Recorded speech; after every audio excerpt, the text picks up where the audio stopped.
देखो क्वेश्चन है coordinate geometry का, find all possible values of x for which the distance between the points A and B is 5 units. 2 points दिए गए, मैंने आपको सिखाया क्या है कि दो बिंदुओं के बीच की दूरी, distance between 2 points, d is equal to under root x minus x1 minus x2 का whole square and y1 minus y2 का होल स्क्वायर। बोलो याद है सबको? आगे देखिए, तो इसमें भाई a पॉइंट दिया गया है, a क्या है हमारा x माइनस 1 और b क्या है 5,3। बोलो गलत कह रहे हैं? सही कह रहे हैं। और डिस्टेंस कितनी है 5 यूनिट। तो फॉर्मूला डालो ना, d बराबर में अंडर रूट में x1 माइनस x2 का होल स्क्वायर। ये एब्सिसा होता है, ये ऑर्डिनेट, ये एब्सिसा होता है, ये ऑर्डिनेट। हमेशा याद रखो, x को एब्सिसा कहते हैं, श्योर ध्यान दो, x को एब्सिसा कहते हैं, y को ऑर्डिनेट कहते हैं।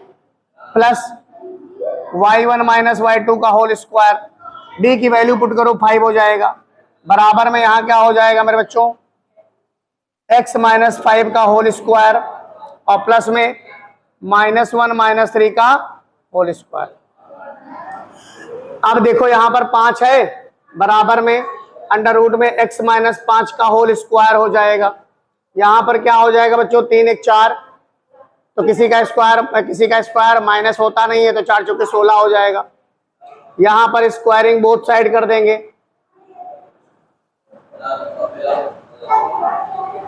स्क्वायरिंग बोथ साइड करेंगे यहाँ पर और यहाँ पर काट देंगे, 5 5 या 25 हो जाएगा और रूट से स्क्वायर कट जाएगा। आ रहा समझ में अनामिका? है बता देना। अब x माइनस 5 का होल स्क्वायर प्लस का बेटा कितना 16, हाँ सबका नाम ले लेंगे। 25 माइनस 16 बराबर में x माइनस 5 का होल स्क्वायर। समझ में आ रहा खुशी?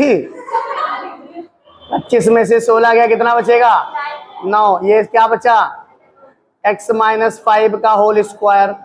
आयुषी बताओ ये अंडर रूट 9 में क्या होगा, इसको कैसे लिखेंगे हम बाहर?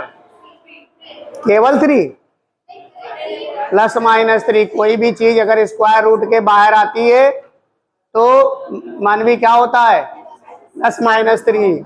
यहाँ पर क्या हो जाएगा प्लस माइनस 3। ये देखो ध्यान दो भाई, ये प्लस माइनस 3 कैसे हुआ है, ये स्क्वायर इसके ऊपर गया है ना। अब बताएंगी नियति, बताओ पहले हम जब 3 लेंगे 3 तो फिर x माइनस 5 की वैल्यू, x की वैल्यू क्या होगी, और जब माइनस 3 लेंगे तब x की वैल्यू काजल बताएंगी, तब बताओ क्या होगी x की वैल्यू।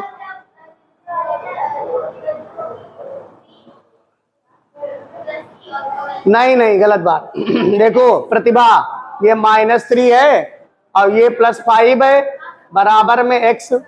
अब 5 में से 3 गया तो x बराबर बेटा 2 हो गया। अनम समझ में आई? x बराबर 2। अब ये यहाँ पर 3 है, अब 3 में 5 को जोड़ दीजिए तो x बराबर 8 आ जाएगा। निखिल ये 8 आ जाएगा। समझ में आया कि नहीं? चलो नोट करो फटाफट।